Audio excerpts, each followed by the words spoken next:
जय हिंद मेरे प्यारे देशवासियों। मैं आपका साथी अनिल आप सबका स्वागत करता हूं अपने इंस्टीट्यूट वसुधैव कुटुंबकम में। आज की टॉपिक है भारतीय संविधान के भाग 3 का तीसरा लेक्चर, जो मौलिक अधिकार के बारे में, जिसे अन्य नाम से जाना जाता है फंडामेंटल राइट्स, जो आर्टिकल 12 से लेकर 35 तक की बात करता है। हमने बिफोर क्लासों में हम देखा आर्टिकल 12, आर्टिकल 13 के बारे में हमने देखा।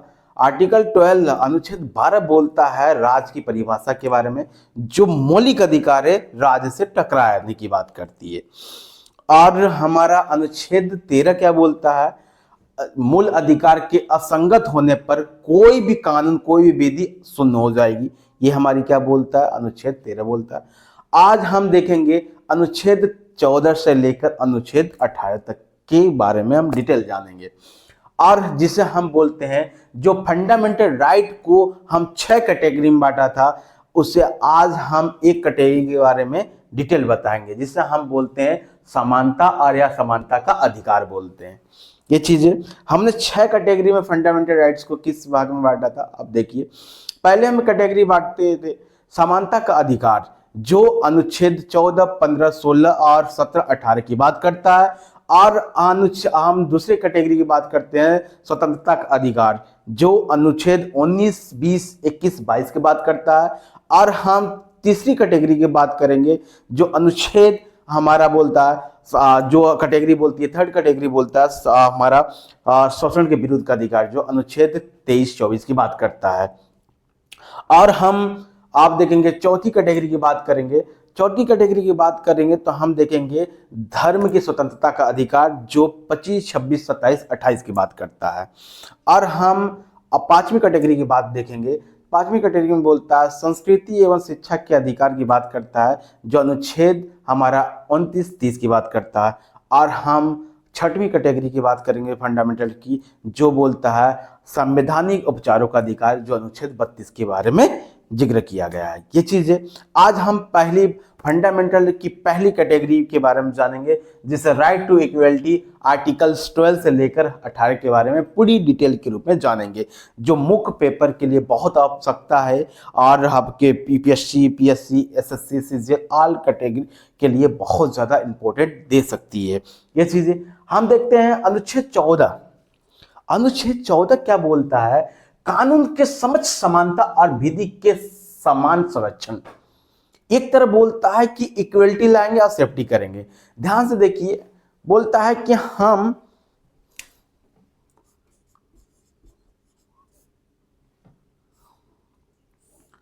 अब बोलता है कि हम सोनू को मैंने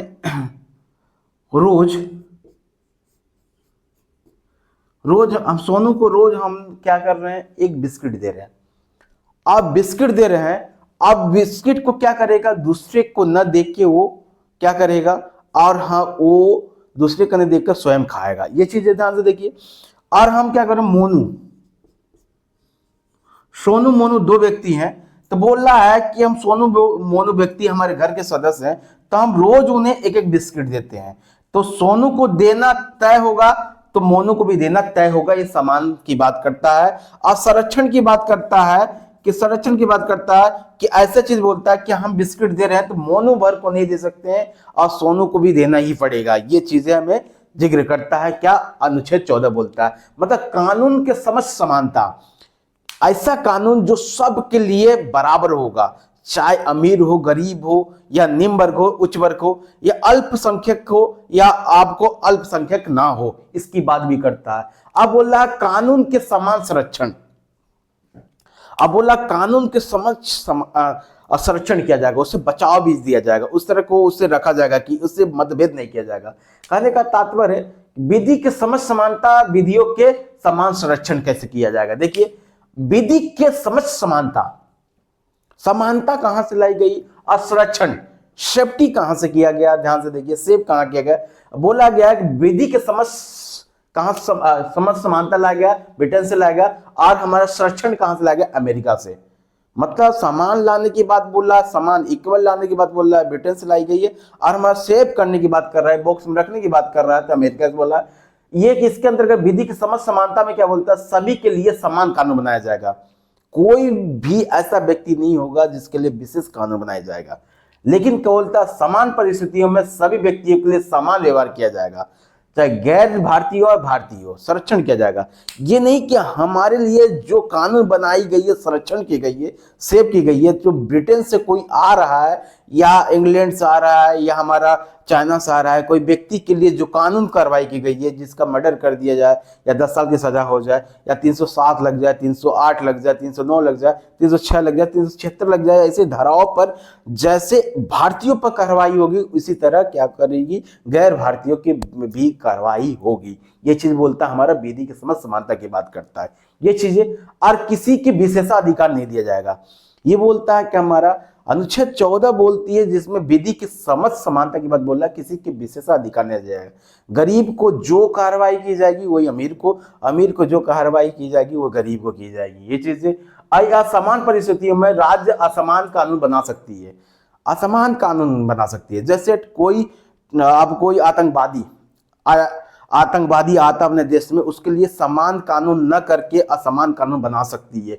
कौन बोलता है? अमेरिका का संरक्षण बोलती है। ये चीजें ये सकारात्मक अवधारणा करती है, नकारात्मक अवधारणा करती है। क्यों करती है? यदि कोई आतंकवादी आता है उसके लिए हिंदुस्तान की तरह जो कानून व्यवस्था बनाई है उसी तरह ट्रेड किया जाए तो क्या होगा, देश को नुकसान हो सकती है, देश उससे बयान नहीं निकाल सकता, देश उससे क्या करेगी, गुप्त सूचना नहीं पता कर सकता। तो इसके लिए क्या हमारा क्या करना पड़ता है, विधियों के समझ संरक्षण की बात की करती है। ये चीज हमारा अपवाद क्या है, हमारा अपवाद देखने को मिलती है। इसमें अपवाद देखने को मिलती है, संसद को आदेश दिया गया है सामाजिक आर्थिक रूप से पिछड़े वर्ग के लिए आरक्षण मुक्त शिक्षा प्रदान किया जाए।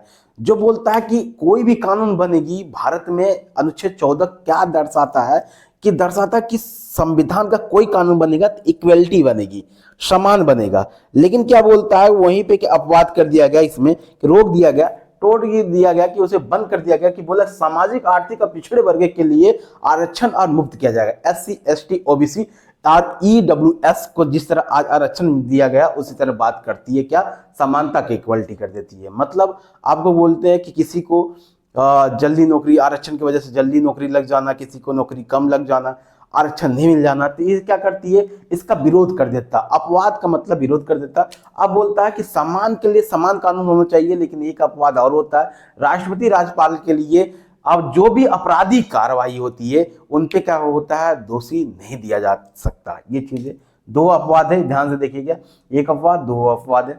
अब हमें देख लिए अनुच्छेद 15 क्या बोलता है। अनुच्छेद 14 समान की बात करता है, तो अनुच्छेद 15 बोलता है कि धर्म, जाति और हमारा नस्ल और जन्म स्थान के आधार पर किसी के साथ भेदभाव नहीं किया जाएगा, किसी के साथ भेदभाव नहीं किया जाएगा। किसकी जाति पूछ के भेदभाव नहीं किया जाएगा, जन्म स्थान पर भेदभाव नहीं किया जाएगा, हमारा नस्ल के आधार पर नहीं किया जाएगा, और हमारा किसी तरह के रूप में भेदभाव नहीं किया जाएगा। ये चीज है राज्य सरकार या गैर राज्य सरकार द्वारा या कंपनी द्वारा किसी व्यक्ति के द्वारा नहीं किया जाएगा। इसे अनुच्छेद 15 को उपखंडों में बांटा गया। कितने उपखंडों में देखने को मिलेगा, तो हमारे 6 उपखंडों में बांटा गया, उपखंड बांट दिया गया। अब आज अनुच्छेद हम देखते हैं कि भारतीय संविधान में अनुच्छेद कितना तक है, तो हमारा भाग कितना है हमें देखने को मिलते हैं। कॉन्स्टिट्यूशन में हमारा पार्ट देखने को मिलता है, कितना है हमारा 22 पार्ट, जिसमें आर्टिकल देखने को मिलती है हमारा 395, लेकिन टोटल आर्टिकल आज जो उपखंड है, ठीक ना, आपको उपखंड मतलब सब सेक्शन है, जो सब सेक्शन 100 बढ़ चुकी है, वो सब सेक्शन पढ़ना जरूरी है, इंपॉर्टेंट जरूरी है, सब सेक्शन भी इंपॉर्टेंट है। एक चीज ध्यान दीजिए, हमारा क्या सब सेक्शन होता है, उसमें जोड़ी गई, किसी अनुच्छेद में जोड़ा गया अन्य उपखंड जोड़े जाते हैं। जैसे आप 15(1) क्या बोलता है हमारा, ध्यान दीजिए, ये बोलता है एक 15(a) भी बोल सकते हैं हम, 15(1) भी बोल सकते हैं। या ध्यान दीजिए, धर्म, जाति, नस्ल, जन्म स्थान के आधार पर किसी के साथ भेदभाव नहीं किया जाएगा, किसी के साथ भेदभाव नहीं किया जाएगा। लेकिन अपवाद इसमें हो जाती है। क्या अपवाद निकलती है, मातृत्व अवकाश दिया जाता है। जब कोई महिला गर्भवत हो जाती है, गर्भ में हो जाता है बच्चा, तो उससे क्या अवकाश दी जाती है, 3 मंथ 4 मंथ के लिए अवकाश दी जाती है। तो इससे क्या होता है, हमारा जो हमारा नस्ल है, नस्ल के आधार पे, हमारा लिंग के आधार पे क्या होता है, उससे क्या दिया जाता है, जो इसका प्रतिबंध करती है, क्या करते हैं, अनुच्छेद को काटने का कार्य करती है, अपवाद डाल देती है। ये चीज है हमारा। अनुच्छेद 15 क्या बोलता है, राज्य एवं स्वयं प्राइवेट कंपनियां, जितना राज्य और प्राइवेट कंपनी को अनुच्छेद 15(2) के तहत क्या दिया गया, आदेश दिया गया कि वह दुकान, सार्वजनिक स्थल, कुआं, होटल और मनोरंजन स्थल पर आदि पर किसी के साथ भेदभाव नहीं किया जाएगा। पहली चीज बोलता है 15(1) बोलता है कि हमारा जाति और धर्म और नस्ल के आधार पर किसी के साथ भेदभाव नहीं करेगा। 15(2) क्या बोलता है हमारा, कि हमारा 15 बोलता है सार्वजनिक कुआं, तालाब, हमारा नदी और हमारा क्या है, होटल और स्थल, मनोरंजन स्थल पर किसी के साथ भेदभाव नहीं किया जाएगा। जाति और धर्म पूछ के भेदभाव नहीं की जाएगी। हमारा क्या बोलता है 15(3) क्या बोलती है, ये हमारा अनुच्छेद राज्य को महिलाओं और बच्चों के लिए विशेष प्रावधान करने की से नहीं रोक सकता है। ये अनुच्छेद बोलता है हमारा, अनुच्छेद 15(3) जोड़ा गया है कि महिलाओं और हमारे बच्चों के लिए अलग से प्रावधान दिया जाए, जहां बच्चे महिलाओं के लिए अलग से दिया जाए, जो जाति धर्म के आधार पर क्या किया जाए, नस्ल के आधार पर क्या किया जाए, उनके साथ मतभेद किया जाए। ये चीजें हमारे अपवाद है। ये आप ध्यान से देखिए, कहने का तात्पर्य ध्यान से देखिए,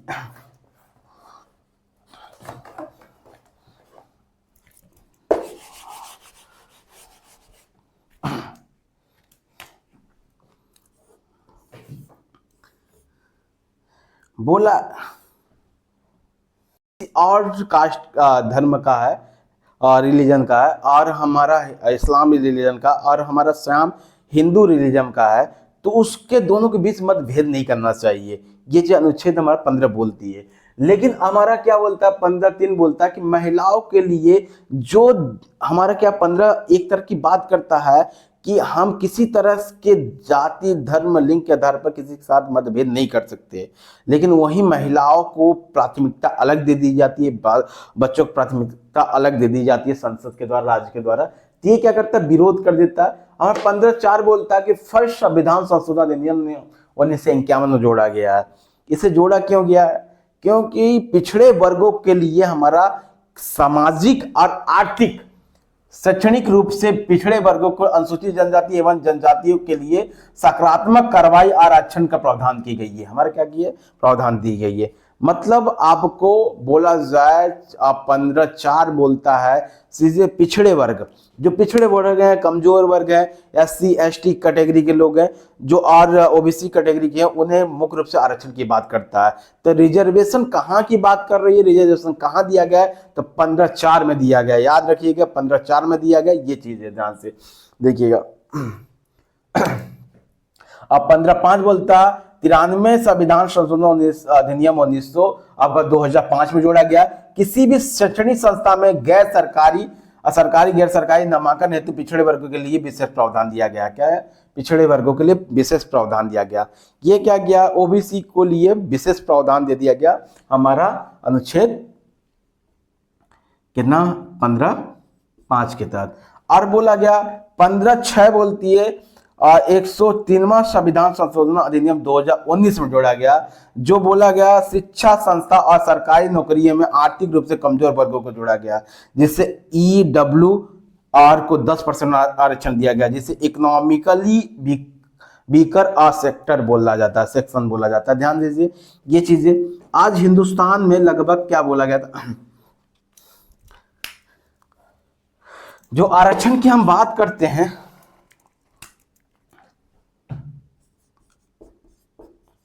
आरक्षण की बात करते हैं, कैटेगरी बांटा गया, जिसमें से कैटेगरी SC को 15% आरक्षण दिया गया। हमारा ST को कितना दिया गया, 7.5% रिजर्वेशन दिया गया। OBC को, अदर बैकवर्ड ऑफ कास्ट को दिया गया हमारा ये 97%, जो टोटल मिलाकर बोलता है कितना 70% बोलती है। कितना बोलती है, 49.5% हमारा क्या है चीजें, हमारी क्या है, हमारा रिजर्वेशन की बात है। जो उच्च न्यायालय ने 1990 में क्या किया था, सुनवाई के द्वारा बोल दिया गया कि और 50% से अधिक हमारा रिजर्वेशन नहीं होना चाहिए। लेकिन 101वां संविधान संशोधन द्वारा कुछ पिछड़े वर्गों को भी रिजर्वेशन दे दिया गया, जिसे हम लोग क्या बोलते हैं, EWS। जिसे इकोनॉमिकली वीकर और सेक्शन बोला जाता है, जिसे हम 10%।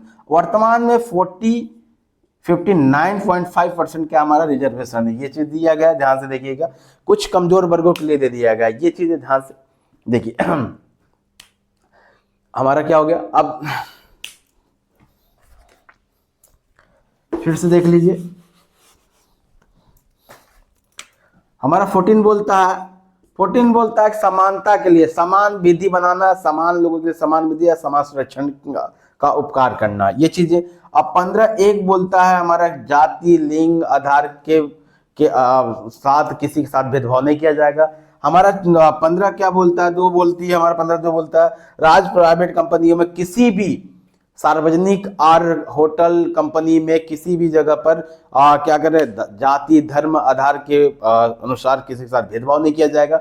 हमारा 15.3 बोलता है क्या, 15.3 बोलता है हमारा और अनुच्छेद महिलाओं और बच्चों के लिए अलग से क्या कर सकता है, हमारा कानून बना सकता है, प्रावधान बना सकती है, कौन संसद बना सकता है, राज्य बना सकता है। हमारा 15 क्या बोलती है, 15.4 बोलता है क्या, 15.4 बोलता है कि SC ST OBC के लिए आरक्षण की बात बोलता है। 15.5 बोलता है क्या, हमारा OBC के लिए क्या बोलती है, 2005 में से जोड़ा गया OBC के लिए अलग से आरक्षण शैक्षणिक संस्था में आरक्षण की बात बोलता है। अब 15.6 बोलता है हमारा क्या, ये बोलता है EWS को आरक्षण की बात बोलता है, रिजर्वेशन की बात बोलता है, जो 10% जोड़ा गया था। ये चीजें ध्यान देखिए। अब देखते हैं हम अनुच्छेद 16 लोक नियोजन के विषय में अवसर की समानता बात करना। अब देखिए ध्यान दीजिए, रिजर्वेशन अनुच्छेद 15 अनुच्छेद 16 में दिया गया SC ST OBC EWS को दिया गया। याद रखिएगा किसे दिया गया, EWS को दिया गया, हमारा SC ST OBC कैटेगरी के लोगों को दिया गया। अनुच्छेद 15 और 16 बनाई गई, इसी के लिए बनाई गई। अनुच्छेद 16 क्या बोलता है, ध्यान से देखिए, लोक नियोजन के विषयों के लिए अवसर की समानता करना, equality of opportunity in the matter of the public and the employment. मतलब बोल रहा है कि पब्लिक एम्प्लॉयमेंट लोक नियोजन में, मतलब गवर्नमेंट की नौकरियों में क्या किया जाएगा, क्या नौकरियों में अवसर प्रदान किया जाएगा, क्या अवसर की समानता लाया जाएगा, जितनी नौकरियां होगी उसमें समानता लाया जाएगा। मतलब आपको यदि अब्दुल है तो उससे अलग नहीं रखा जाएगा, अल्पसंख्यक है। यदि SC कैटेगरी का है, ST कैटेगरी का, तो अल्पसंख्यक उसे असमानता नहीं किया जाएगा, उसे हक दिया जाएगा, IPS IAS बनने के लिए दिया जाएगा, समानता किया जाएगा। ये चीज बात करती है, देखिए ध्यान से, इक्वलिटी की बात करती है, अवसर की समानता, भेदभाव पर रोक और पिछड़े वर्ग को आरक्षण की बात करती है। चीज ध्यान दीजिए, पिछड़े वर्ग मतलब बैकवर्ड का अर्थ है कि SC ST OBC की बात भी कर रहा है, ये ध्यान दीजिएगा। और 16.1 बोलता है राज्य के अधीन किसी पद पर नियुक्ति के समान अवसर प्रदान किया जाएगा। राज्य में किसी राज्य द्वारा किसी व्यक्ति की नियुक्ति की जाती है तो समान के द्वारा किया जाएगा, समान इक्वलिटी के द्वारा जाएगा, किसी को धर्म जाति आधार के भेदभाव के बिना ही उसे समान अवसर लोक नियोजन किया जाएगा। आप देखो 16.2 बोलता है धर्म मूल्य जाति और वंश के आधार पर नियोजन में भेदभाव नहीं किया जाएगा, 16.6 बोलता है। और 16.3 बोलता है संसद कानून बनाने का अधिकार है, किसी राज्य या केंद्र के शामिल प्रदेश के भीतर कुछ वर्गों के लिए आवश्यक के लिए पदों के लिए नियुक्ति कर सकती है। जैसे हमारे देखो नागालैंड, असम, मेघालय, अंडमान निकोबार द्वीप आपको देखने को मिलेगा, दिल्ली, पुडुचेरी और कश्मीर, ऐसे जगहों पर क्या करेगी, जो राज्य होगा अलग से कानून व्यवस्था बना सकती है, जो अलग कैटेगरी बना सकती है, वहां के लोगों को अलग बना सकती है। ये चीज बात करता है, कौन सा बात करता है, अनुच्छेद 16 बात करती है। क्यों बनाता है, जैसे असम में कुछ प्रावधान है, शेड्यूल्ड कास्ट के लोग हैं, शेड्यूल्ड ट्राइब है, शेड्यूल्ड ट्राइब क्या करेगी, वहां के लोगों को समझने के लिए मध्य प्रदेश या उत्तर प्रदेश के लोग समझ नहीं सकते हैं, जो वहां पे ब्यूरोक्रेसी का कोई अधिकारी रहेगा उसे समझने में असमर्थ रहेगा, तो वहां के लोगों को वहीं की नियुक्ति करनी बहुत जरूरी है। ये चीज हमारी। अब देखो 16.4 क्या बोलता है, हमारा पिछड़े वर्गों के लिए आरक्षण की बात करता है। ये हमारा पिछड़े वर्ग का मतलब SC ST OBC की बात करता है, SC ST OBC की बात करता है। ध्यान से देखिए, ये हमारा SC ST का आरक्षण की बात करता है। ध्यान से देखिए, ये हमारा 15.4 और 16.4, ये हमारा 15.4 और 16.4 4 क्या बोलता है हमारा, रिजर्वेशन की बात करता है, जो रिजर्वेशन SC ST की बात करता है। हमारा प्रावधान क्या गया, जितने संविधान में 395 अनुच्छेद हैं उनमें से हमारा आर रिजर्वेशन की कहाँ बात करता है, 15(4), 15(6) की बात कर 16(4) की बात करता है। ये चीजें हमारा बोलता है। 16(4) बोलती है अनुसूचित जाति अनुसूचित जनजाति के लिए पदों में हमारा आरक्षण दिया जाएगा। पदोन्नति मतलब ऊपर प्रमोशन में क्या दिया जाएगा, उसे हमारा क्या दिया, आरक्षण दिया जाएगा। ये चीज आ जाए। और 16(4) बोला जाता है कि 50% आरक्षण सीमा पे उल्लंघन बिना खाली पदों को अगले वर्ष के लिए क्या करना जाएगा, कैरी फॉरवर्ड किया जाएगा। कैरी फॉरवर्ड का मतलब है जैसे कोई सीट कैरी फॉरवर्ड, मान लीजिए SC और ST, SC का समझिए, मान लीजिए SC का समझिए, SC की 10 सीट आई है।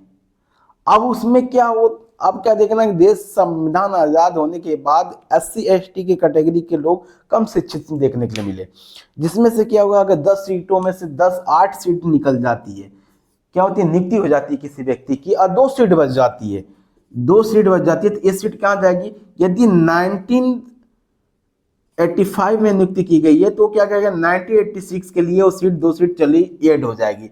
तो इसी को बोला जाता है हमारा कैरी फॉरवर्ड बोला जाता है। क्या बोला जाता है, कैरी फॉरवर्ड ये बोला जाता है हमारा, ये चीज ध्यान देखिए, कैरी फॉरवर्ड। और बैकलॉग बोला जाता है, इसी को बैकलॉग बोली जाती है। ध्यान देखिए, ये 50% को देखते हुए उल्लंघन ना हो, इसकी बात की जाती है ये चीज। और ये भी ध्यान दीजिए, यदि 1989 तक मतलब आपको 7 में किया जाए, यदि इसमें किया जाए, अगर इसमें नियुक्ति नहीं किया जाए, मतलब 1 साल के बाद उससे किया जाता है, बैकलॉग में रखी जाती है। मतलब आपको कोई नियुक्ति, ध्यान से देखिए, यदि कोई नियुक्ति 2000 में होती है, उसमें SC कैटेगरी की 2 सीट बच जाती है, और 2002 में वो क्या करती है, 2 सीट करती है। यदि 2 सीट वो नियुक्ति नहीं होती है तो 2003 में वो क्या कर दी, खारिज कर दी जाएगी, समाप्त कर दी जाएगी। ये चीजें हमारा बैकलॉग कैरी फॉरवर्ड की बात करता है। 16(5) बोलता है धार्मिक और सांप्रदायिक संस्थाओं को अपने काम के लिए और उसी धर्म के व्यक्तियों की नियुक्ति करने के लिए छूट देनी चाहिए। बहुत अच्छी बात है, संविधान मेधाओं ने बहुत अच्छी चीज लिखा है, ये चीज ध्यान दीजिए। इसमें नियुक्ति करने के लिए भी संविधान वेताओं ने इतनी बेहतरीन सूझबूझ से लिखा गया कि उन्होंने 2 साल आपको 11 माह 18 दिन ऐसे व्यक्त नहीं किया, उन्होंने बहुत ज्यादा विचार किया, उन्होंने धर्म को भी सोचा। अब देखिए, धर्म के बारे में सोचा कि नहीं, अब क्या किया, शेड्यूल कास्ट, शेड्यूल ट्राइब और पिछड़े वर्गों के लिए के साथ साथ धर्म और रिलीजन को भी सोचा, उन्हें भी आजादी का मौका दिया गया। उन्होंने क्या बोला कि धार्मिक और सांप्रदायिक संस्था को अपने काम के लिए और उसी धर्म के व्यक्तियों को नियुक्ति करने के लिए छूट दी जा सकती है। यदि मंदिर या धार्मिक संप्रदाय या लंगर हो गया या कहीं भी चीज हो गई, जो धार्मिक संप्रदाय है, सब धार्मिक चीजें हैं, स्थल हो गया, मंदिर हो गया, मस्जिद हो गया, चर्च हो गया, गुरुद्वारा हो गया, उसमें जो कर्मचारी लगे हुए हैं, जो ये चीज किए हुए हैं, जो आप मान लीजिए मंदिर हो गया, मंदिर में क्या हो गया, को इस्लामी लोग वहां नियुक्ति नहीं की जाएगी, और वहीं से नियुक्ति कौन किया जाएगा, जो इस्लाम के लोग ना होके आपका हिंदू रिलीजन के ही लोग रहेंगे, उन्हीं की नियुक्ति की जाएगी, क्योंकि वो रिलीजन को अच्छी तरह से आकलन कर चुके हैं ये चीजें। और इसी तरह इस्लाम धर्म है तो इस्लाम धर्म अपने ही व्यक्ति को नियुक्ति कर सकती है, ये चीज है। उन्होंने ये बोला, और उसमें प्रभाव नहीं दिया जाएगा, दबाव नहीं दिया जाएगा कि नहीं ये चीजें। अब ये क्या करता है, जो अनुच्छेद 16 बोलता है समान लोग नियोजन की बात करता है, उसमें पाबंदी करने की, अपवाद निकालने की बात करता है। बोला गया हम 16 तो बोलते हैं समान नियोजन लागू करना, लेकिन उसमें उपखंड दिया गया, उपखंड क्या बोलता है, धीमे धीमे छोटी छोटी कमियों को पूरा करने की बात की गई है, ये चीज ध्यान दीजिए। और 16(6) बोलता है 103वां संविधान संशोधन द्वारा 2003 में आर्थिक रूप से कमजोर वर्गों के लिए EWS सरकारी पद के लिए 10% आरक्षण की बात करता है। अब देखिए 15 सीधे बोलता है क्या, आर्टिकल 15 बोलता है हमारा सीधे OBC SC ST EW को सीधे बोलती है क्या, शिक्षा में और सामाजिक में क्या करने के लिए आरक्षण की बात करती है। लेकिन 16 बोलता है नौकरी में आरक्षण की बात करता है। ध्यान दीजिए, ये क्या हमारा बोलता है, ये एजुकेशन की बात करता है। और 16 क्या करता है, हमारा SC ST की बात करती है, क्या किस चीज की बात करता है, हमारा एम्प्लॉयमेंट की बात करता है, एम्प्लॉयमेंट की बात करता है, ये चीज ध्यान दीजिए। परिणामी ज्येष्ठता का नियम, परिणामी ज्येष्ठता का नियम, पदोन्नति के बाद पहले पद पर आने वाला ज्येष्ठ होगा। ये ध्यान दीजिए, समझने की कोशिश कीजिए, ये समझना बहुत जरूरी है। ये नियम लागू होता, कहने का तात्पर्य है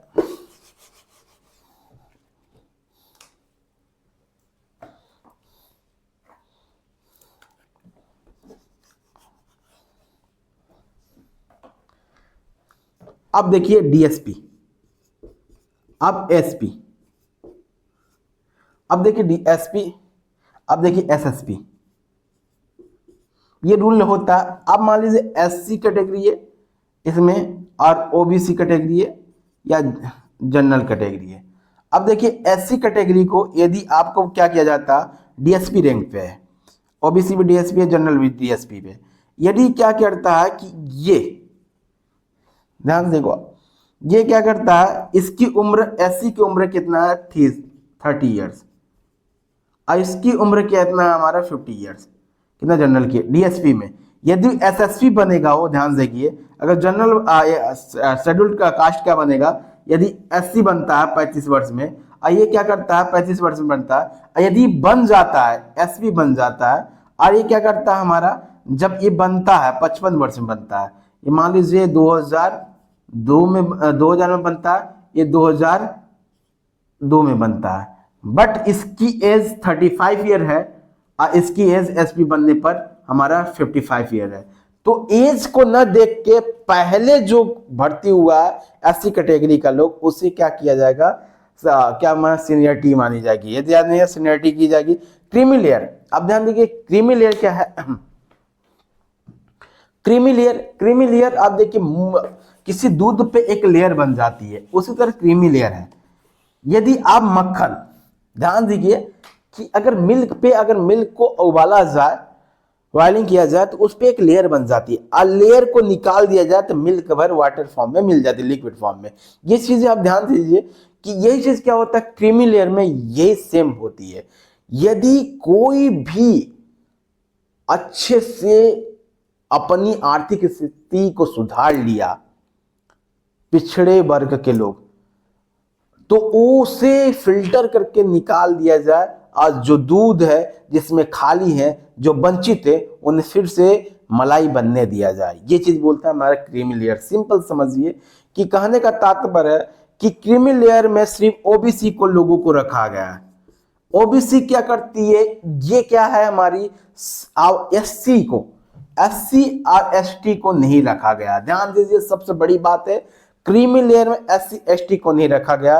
एससी एसटी को नहीं रखने का तात्पर्य यह था और यह है कि वो समाज आर्थिक रूप से पीड़ित न होकर हुआ जाति रूप से पीड़ित है। क्योंकि हमारा ओबीसी क्या है, आर्थिक रूप से पीड़ित है, आर्थिक रूप से पीड़ित के कारण उसे क्या क्रीमी लेयर में किया गया। आप सबके अंदर थॉट चलती है, विचार चलती है कि एससी एसटी को भी हमारे क्या क्रीमी लेयर के अंतर्गत रख दिया जाए। क्रीमी लेयर के अंतर्गत रख दिया जाए तो वो क्या करती है, क्रीमी लेयर जो हमारा आर्थिक रूप से कमजोर लोग हैं उसी को रखने का प्रयास करती है। इस तरह होगा तो जाति व्यवस्था क्या करेगी, पूर्ण रूप से क्या करेगी, स्ट्रांग बनने लगेगी। ये चीजें इसीलिए हमारे संविधान वेताओं ने क्या किया, क्रीमी लेयर को ना करके हमारे न्यायपालिका ने क्या बोला, क्रीमी लेयर में ओबीसी को रखा जाए, क्योंकि आर्थिक रूप से ये हमारा पिछड़े वर्ग के लोग हैं। और हमारा एससी एसटी को नहीं रखा गया क्योंकि जाति रूप से पीड़ित रूप में शोषण हुआ है, इसकी वजह से वो नहीं रखा गया। ये चीज ध्यान से देखिए। तो हमारा क्या है, क्रीमी लेयर में ओबीसी को रखा गया, पिछड़े वर्ग के लोगों के लिए अत्यधिक संपन्न हो जाए तो न्यायालय इसे क्रीमी लेयर बोला गया। यदि ओबीसी के लोग 8 लाख रुपए, वर्तमान में 8 लाख रुपए वार्षिक पारिवारिक, मतलब आपको फैमिली इनकम 8 लाख रुपए से अधिक है वार्षिक, तो उसे क्या किया जाए, क्रीमी लेयर के ऊपर रखा जाता है। ठीक है, ये चीजें, या सरकारी कर्मचारी के रूप में जो भी कार्य कर रहा है तो उसमें क्रीमी लेयर के रूप में रखा जाता है ओबीसी को। और इसमें ओबीसी के रखा जाता है, लेकिन एससी एसटी को नहीं रखा जाता है क्योंकि ये जाति, और क्या किया गया, इससे हमारा आरक्षण दिया गया जाति की वजह से दिया गया। ये चीज ध्यान दीजिए, जाति की वजह से पीड़ित है, इसी की वजह से ये हमारा क्या गया, आर्थिक रूप से पीड़ित है, ये चीज आरक्षण दिया गया। और देखिए इसकी वजह से दिया गया। एक कैटेगरी गया बैक, आपको समझ गया क्रीमी लेयर। और हमारा ज्येष्ठता का नियम कैसे होता है, परिणामी ज्येष्ठता का नियम होता है। और देखो बैकलॉग, बैकलॉग का मैंने क्या बोला, रिक्त सीटों को भरने जाने के लिए हमारा बैकलॉग बोला जाता है। ये बैकलॉग ओबीसी की ओबीसी, एससी, एसटी सबको रखता है। मतलब आपको हमने समझाया कि 2002 में सीट में नहीं भरा तो 2004 में भरना चाहिए, 2003 में भरनी चाहिए सीट। यदि 2003 में नहीं भरता है तो सीट 2004 में पूर्ण रूप से नहीं हो जाएगा, बर्खास्त कर दिया जाएगा। ये चीज है हमारा। अनुच्छेद और 17 क्या बोलता है? अस्पृश्यता का अंत, एब्लिएशंस ऑफ द अनटचेबिलिटीज, अनटचेबिलिटी का अंत हो जाना। अनुच्छेद 35 के तहत संसद में शक्ति और विधि बनाने की कानून बनाने के लिए दिया गया। बोला गया संसद को ताकत है कि जो अनटचेबिलिटी है उससे खत्म किया जाए। देश आजाद होने के बाद भी लगभग अनटचेबिलिटी बहुत ज्यादा बढ़ी हुई थी। आज भी आपको वर्तमान में अनटचेबिलिटी देखने को मिलती है बहुत। और गाँव में आपका शहरों में जैसे नगरीकरण हो गया, जैसे जैसे नगरीकरण होते जा रहा है तो जैसे जैसे आपको अनटचेबिलिटी कमी होते देखने को मिल रही है। लेकिन गांव में आज भी देखोगे कि स्थिति बहुत दैनिक है।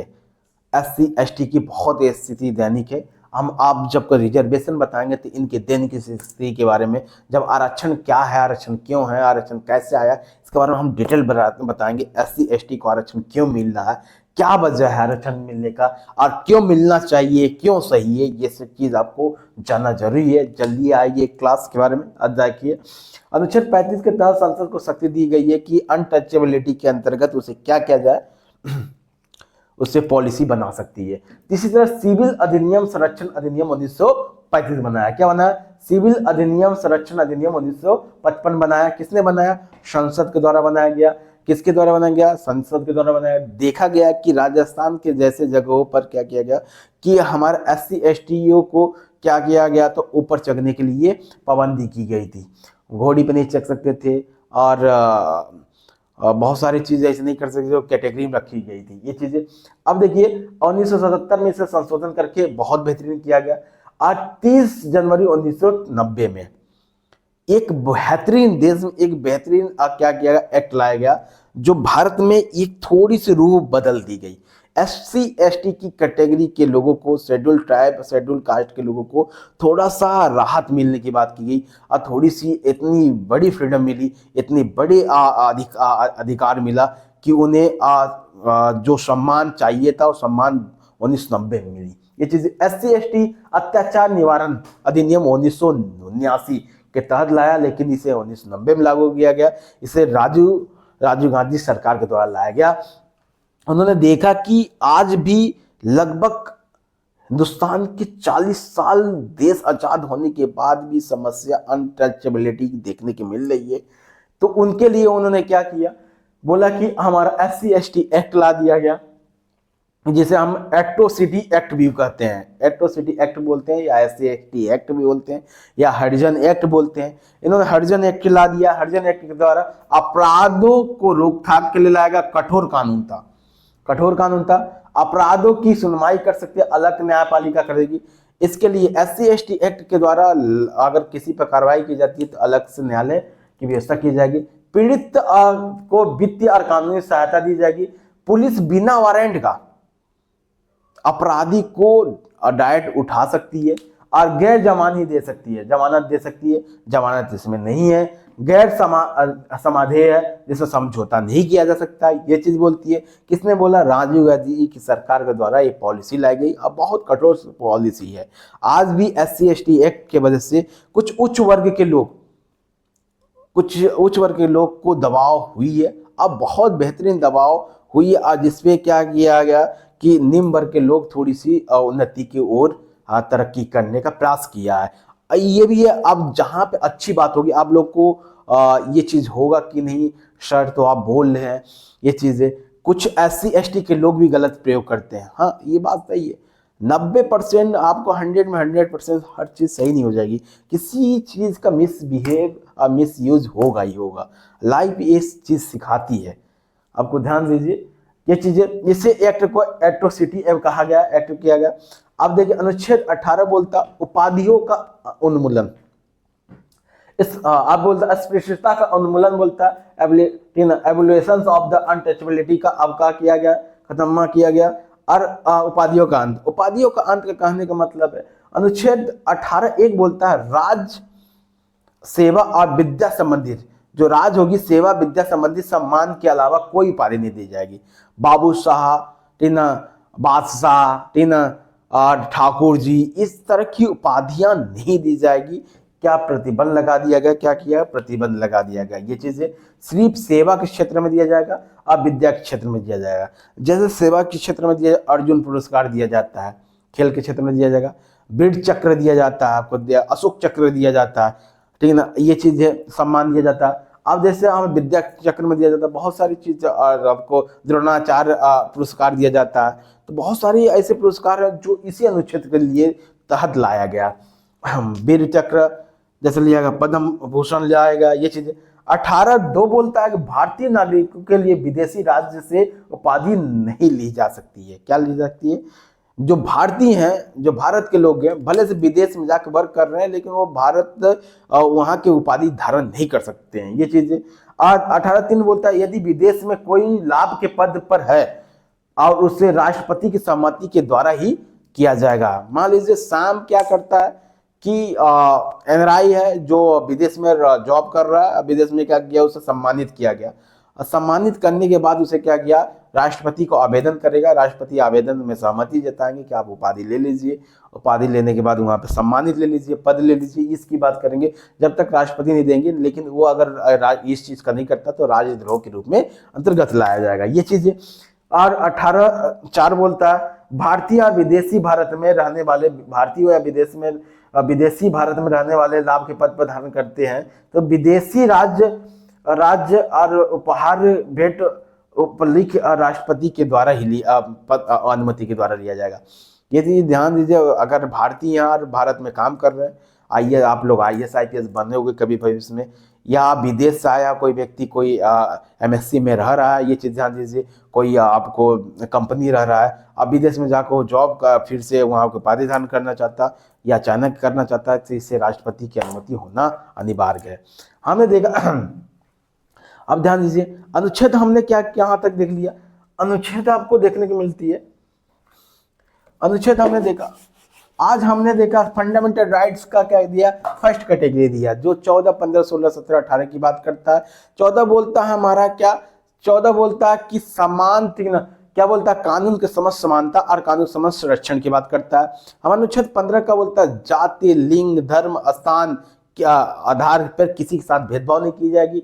आज हमारा क्या कह रहा है, 16, अनुच्छेद 16 बोलता है कि लोक नियोजन में समान अवसर प्रदान किया जाएगा। क्या किया जाएगा, समान अवसर। 17 क्या बोलता है, अस्पृश्यता का अंत, अनटचेबिलिटी का अंत। 18 बोलता है हमारा क्या, उपाधियों का अंत।